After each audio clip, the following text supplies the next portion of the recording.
Inheriting an empire ravaged by barbarians and torn apart by rival emperors, one man rises victorious. His name is Constantine. Fighting under the banner of a new god, he brings unity to a divided Roman Empire. Now, as its armies are defeated and emperors slain by barbarians, Rome is on the brink of disaster. In this chaos, two mighty leaders emerge, one from within the empire, the other from the ranks of its enemy. Their struggle will reveal an empire at war with itself.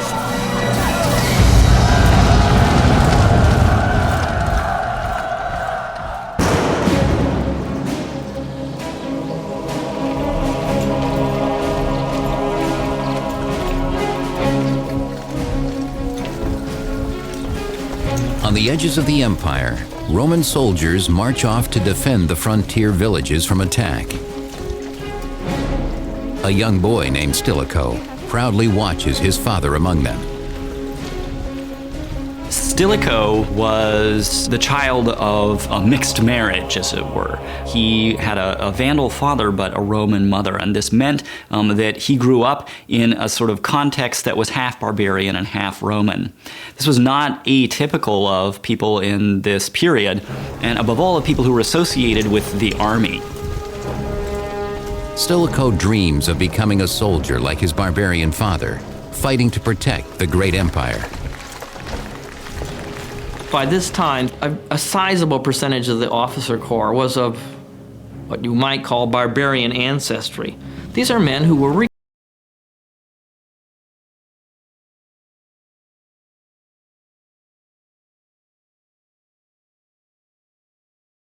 on barbarian mercenaries grows by the day.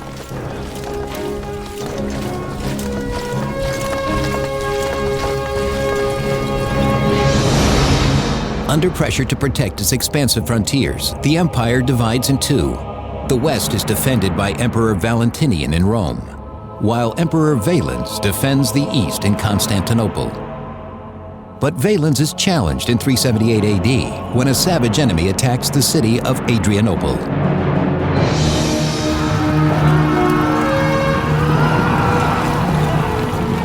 They are the Goths, and what they want is Roman land.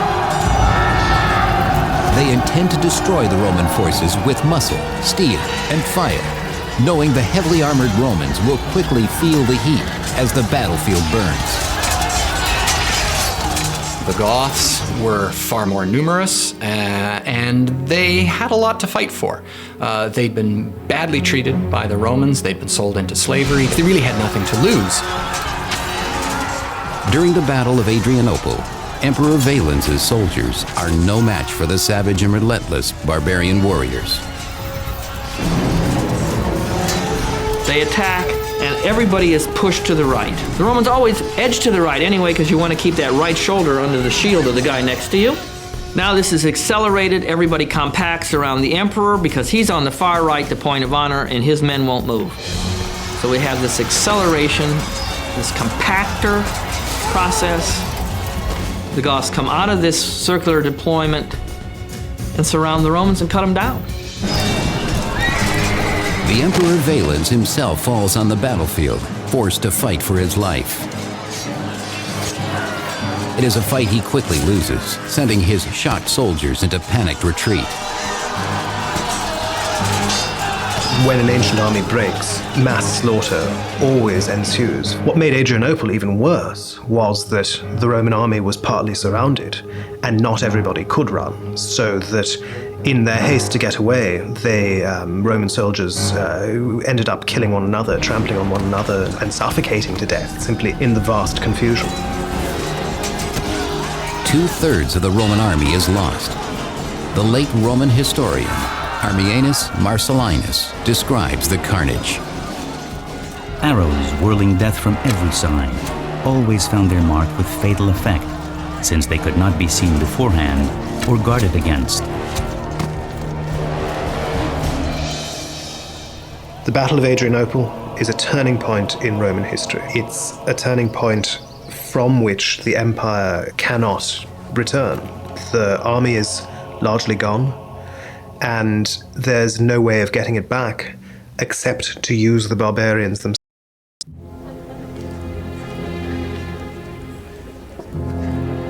The new Eastern Emperor, Theodosius, does just that. He invites the Goths to a banquet, offering them land in exchange for military service. At his side is Stilicho, now a Roman general in his early 20s. Stilicho was half a barbarian, as it were. He was half Vandal, half Roman. And as is typical for so many of these kinds of guys, he worked his way up through the army. Emperor Theodosius relies on Stilicho to handle negotiations with the Goths, whom he plans to use as mercenaries. The conditions that the Goths achieve from Theodosius are highly unusual because it puts them in a stronger position than they might have expected. The most important thing is that they're not broken up. The Goths who have been fighting Theodosius are all settled in one place. And they're settled in one place without being put under Roman control. Stilicho brokers the deal. In exchange for this land, the entire Gothic force agrees to fight as soldiers in Theodosius's army. Though Stilicho is himself a half-barbarian, Theodosius trusts him like a son and has no doubts. Stilicho was very good at what he did. He distinguished himself. He came to the attention of the emperor. And so as he worked his way through, he got higher and higher and was in command of a large contingent of Theodosius's army. But Stilicho's position does not make him next in line to rule.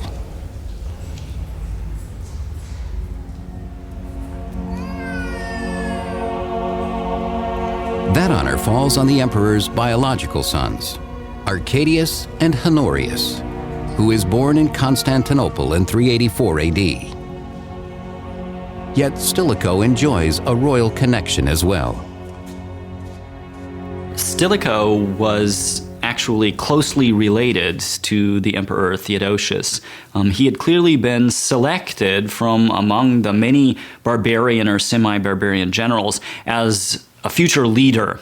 So much so that the Emperor Theodosius had married Stilicho to his own niece, and this marriage was a strong point in cementing Stilicho's relationship with the imperial house throughout the course of his life. Though chosen by the emperor to lead, Stilicho's power will always be limited. As a barbarian or a half-barbarian, there was no way he was going to be emperor. That was it. Nonetheless, Emperor Theodosius knows he can rely on his most trusted general to help manage the Eastern Empire's biggest problem, the Goths.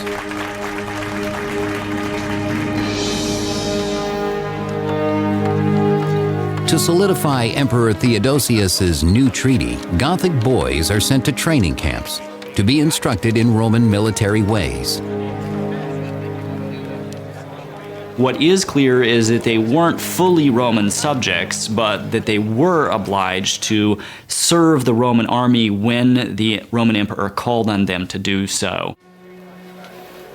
As Theodosius's right-hand man, Stilicho ensures the young Goths are. There is one whose natural talent catches Stilicho's attention, the boy Alaric. Alaric had probably been born inside the empire, and he'd probably been raised inside the empire with full awareness of what a Roman military career was like.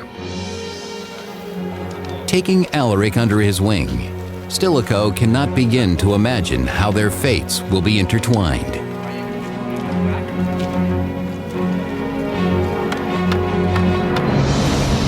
Over the next decade, the Eastern Empire grows stronger under the combined rule of Stilicho and Emperor Theodosius. But their authority is jeopardized when a betrayal in Vienne, Gaul, rocks the Western Empire in 392 AD.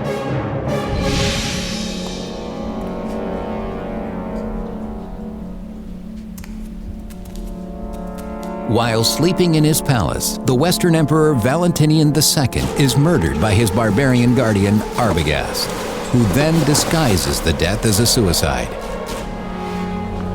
The emperor was the symbol of Rome's empire itself, and so the death of somebody around whom the state was structured, symbolically structured, is a tremendous psychological blow. Worse still, the Western Empire and its army fall under the control of the ambitious barbarian Arbogast.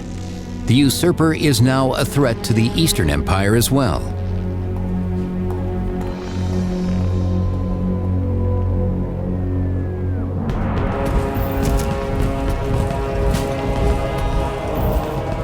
Without delay, the Eastern Emperor Theodosius leads his army westward to confront the usurper.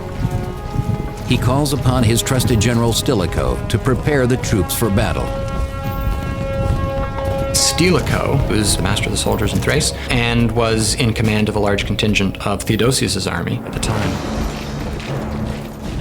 Stilicho recruits the young Alaric, now a full-grown Gothic chieftain, and his tribesmen to fight alongside the Romans. By now, about a quarter of the Roman army is made up of barbarian mercenaries.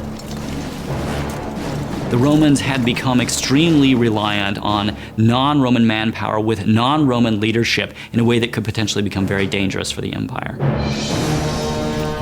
Emperor Theodosius recognizes this danger, but he has devised a plan to destroy the usurper Arbogast and weaken the Goths in one powerful blow.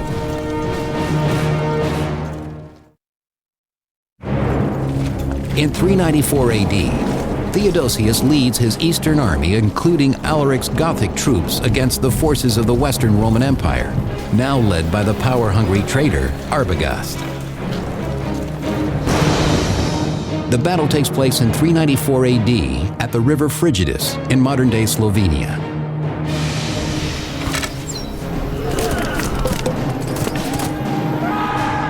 There, confronted with Arbogast's army, Emperor Theodosius orders Alaric and his Goths into battle first, preserving his Roman troops. He almost certainly deliberately put them on the front lines for the very first engagement, knowing that that was the most dangerous position for them. He probably hoped that as many of them would die as possible and yet still achieve victory. The Goths fight for their lives. But Arbogast's forces, hungry for blood and booty, cut them down.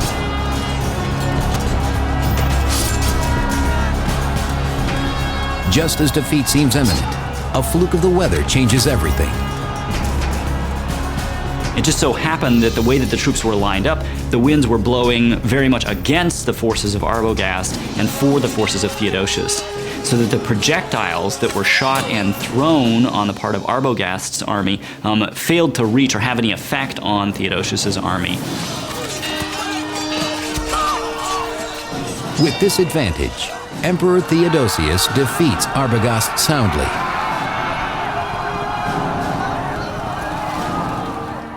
But in the process, he has made a dangerous new enemy. As Alaric searches the bodies of the fallen Goths for survivors, Theodosius's betrayal cuts deep. When the Goths were put on the front lines and used as cannon fodder or missile fodder for the troops of Arbogast, Alaric must have been furious. Never again will Alaric allow his people to be mere casualties of Roman glory.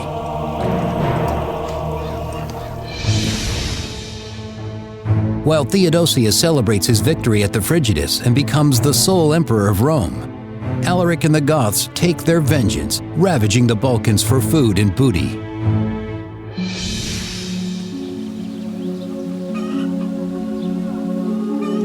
There, Roman farmers, unarmed and vulnerable, are completely unprepared for the wrath of the Goths. Their harvest is exactly what Alaric needs. Alaric has nothing now to draw upon to support his people. He does not have access to local taxes. He does not have access to granaries. That means he can't feed his people. Alaric is now determined to feed his people with Roman grain, and the local Roman garrison can do little to stop him.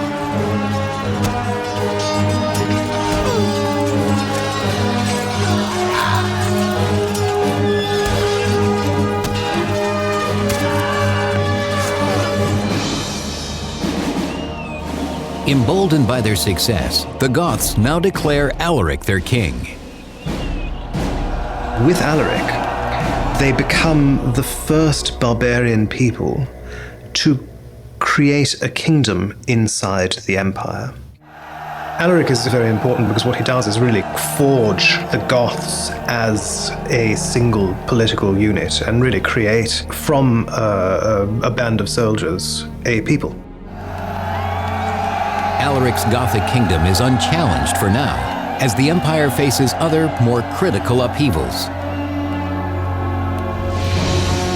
In 395 AD, when Emperor Theodosius falls ill and dies, the empire is divided once again. His teenage son Arcadius is made Emperor of the East in Constantinople, and his 10-year-old son Honorius becomes Emperor of the West in Rome.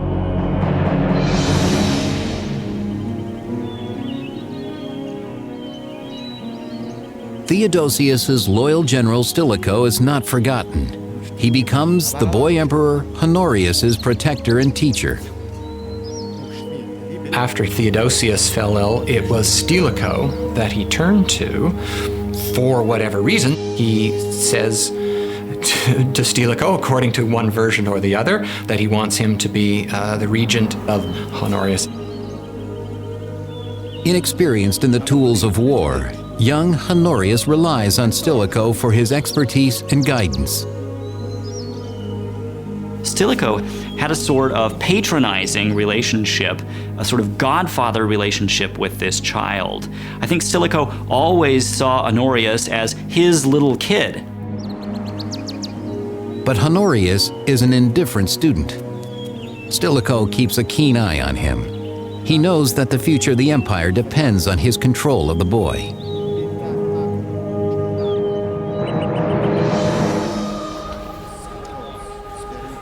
In 397 AD, Stilicho secures his hold on Honorius by marrying the young emperor to his daughter. What he was really interested in is having his grandson be emperor, because he married his first daughter, Maria, to Honorius. So clearly he wanted Honorius' son and his grandson to be emperor. So that would be the only possible way that he could have direct familial influence over the next emperor. The wedding guests are scandalized at the joining of the royal bloodlines with a barbarian. But Stilicho is oblivious to their anger, seeing himself as Roman to the core. But Stilicho's power in Rome does not extend to the other young emperor, Arcadius, in Constantinople.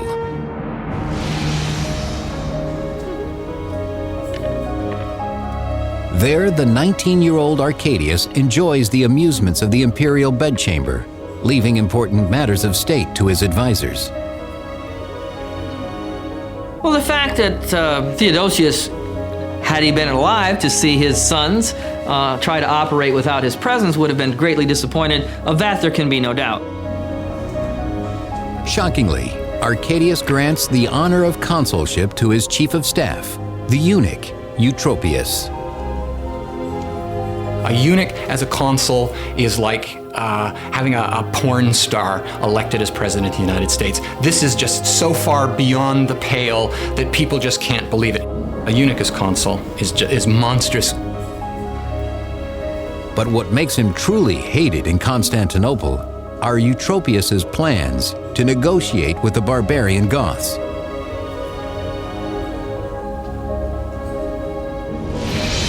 For 3 long years, Alaric and the Goths have raided the Balkans, pressuring Emperor Arcadius in Constantinople to give him the land that his people so badly need.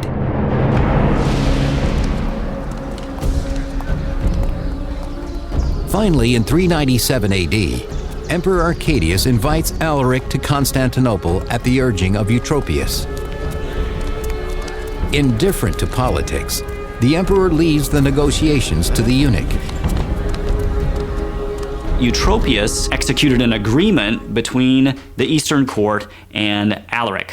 And Alaric, this Gothic leader, certainly saw in that a tremendous advantage, particularly the advantage of being able to gain supplies and potentially land from the Eastern court.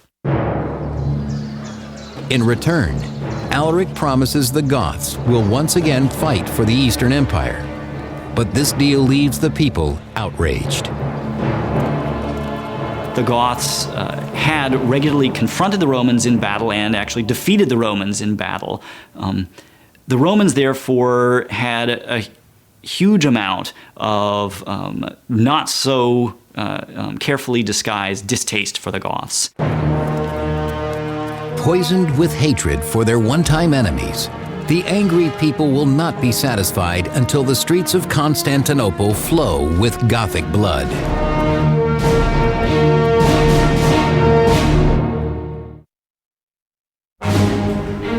In 397 AD, the Eastern Emperor Arcadius, at the urging of his closest advisor, the eunuch Eutropius, makes a treaty with Alaric the Goth.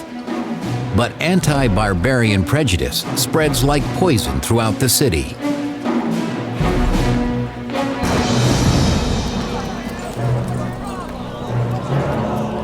After 2 years of public outcry, Eutropius is finally arrested, swept away in the growing race hatred. His rivals claim his disgrace will quickly appease the angry mob. The problem that arose, of course, was that his power made him unpopular, and he had a great many rivals for control of the imperial court. And one of the things they exploited was his willingness to negotiate with barbarians and with the Goths. Eutropius is sent into exile and later executed. But his sacrifice does not quell the anti-barbarian fervor of the people, who rise up and massacre every last Goth in the city. It's very difficult in any period to put your finger on the roots of ethnic tension. It's clear enough that the Romans resented barbarians who were invading their territory, but Roman feelings against barbarians went much deeper than that. There was a sort of visceral dislike of anything that smacked of barbarism. Such violence against his people sends an undeniable message to Alaric that a treaty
not to stir up further trouble.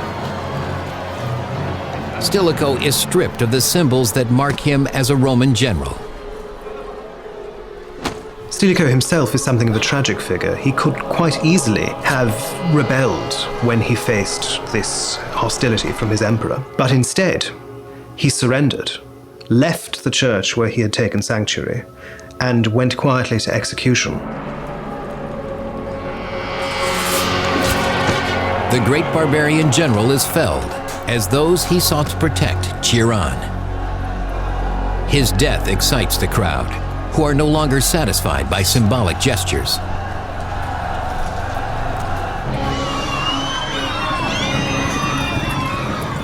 Their hatred of the Goths soon spreads beyond Ravenna to cities throughout Italy.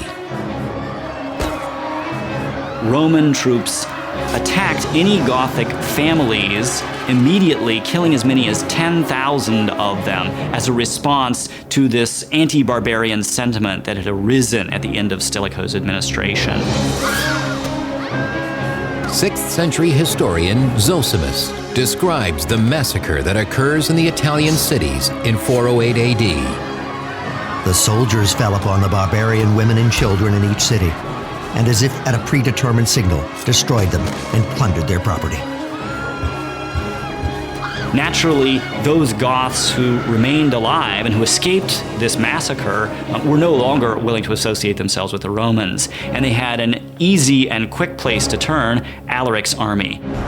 30,000 Goths instantly switched allegiance and joined Alaric. But with Stilicho's death, their treaty with Rome and the money and land it promised them vanish. Alaric and his now powerful army move towards Rome to pressure Emperor Honorius to give them what they want.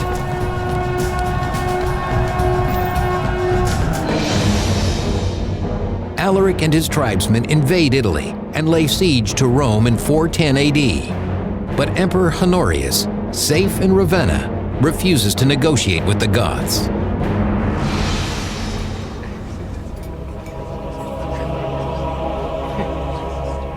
Honorius and his advisor Olympius care little for the people of Rome. So what little by little happens is Alaric's trying to do anything to get Honorius's government to sit across the table from him and talk shop. I mean, what's going on here? We're destroying Italy. All I want's a command, someplace to take that command, and the court won't talk to him. But the Roman senators insist that Alaric's demands must be met or the city will fall. They're negotiating a ransom, in essence, for their city. And what they agree to pay seems like a lot. It's many thousands of pounds of gold. Humoring the senators, Honorius agrees, sending Alaric word of a possible treaty. Come to Ravenna and we'll come to terms. But the anti-barbarian emperor has his own plans for the Goths. In the chaos following General Stilicho's death, the Goths lay siege to Rome. To save the city, Emperor Honorius agrees to make a deal with the barbarians' king, Alaric. Alaric and his troops begin their journey from Rome to Ravenna to meet Honorius for negotiations in good faith.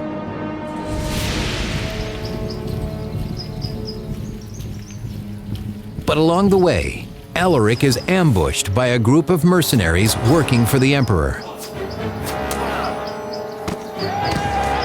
The fact is that over and over again, the Romans display that they're only barely going to tolerate these barbarians, and that whenever possible, they're going to massacre them or put them in harm's way so that they'll be killed.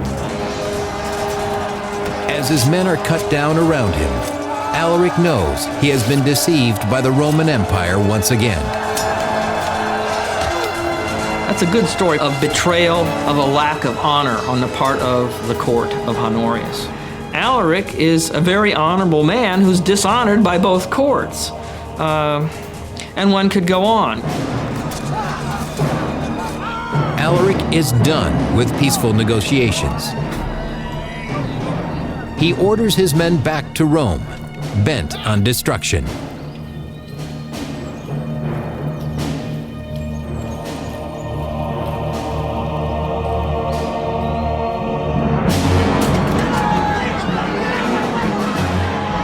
The Goths break through the gates of Rome in 410 AD and at long last enter the ancient Roman capital. For the first time in 800 years, the great city is sacked. It's important to realize that Alaric didn't want to sack Rome, and he did not want his army to sack the city. It was a decision made out of frustration at the fact that really 2 years' worth of negotiation had failed to get him anything that he wanted. And in the end, he saw no other way forward but to allow his army to sack Rome. Unlike the Romans, who so recently slaughtered thousands of Goth women and children, Alaric orders his soldiers to show restraint. Alaric clearly did his best to stop his troops from indiscriminately killing people or seizing captives. Nonetheless, for 3 days, the Goths plunder the riches of Rome, taking all they can carry.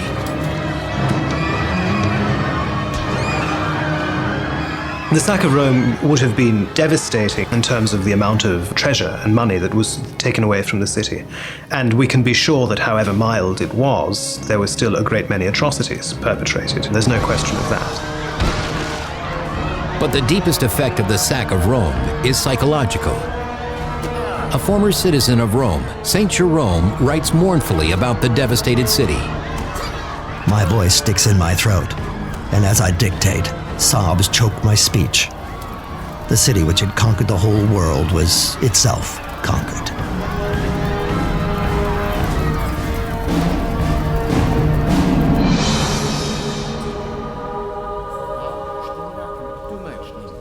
In response to this attack on the very heart of the empire, Emperor Honorius does nothing.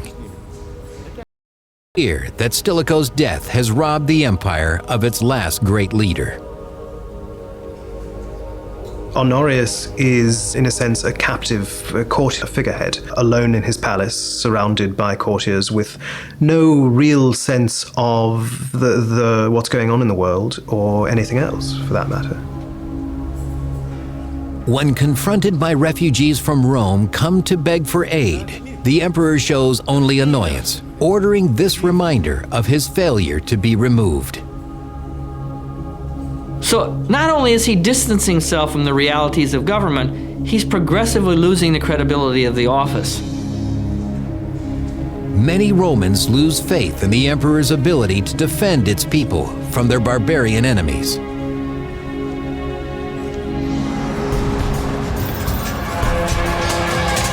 Their fears will be justified. As the Goths continue to savage the dwindling Roman army, the emperor is powerless to stop them. The Goths are here to stay.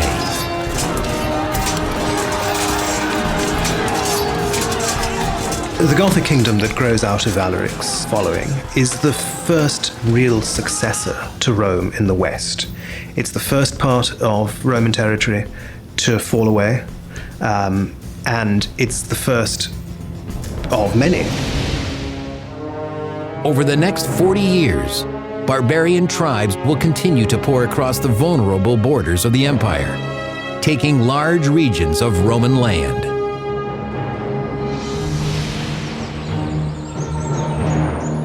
These losses and the fading of the empire were foreseen by General Stilicho, who tried desperately to stop them, only to earn his own execution.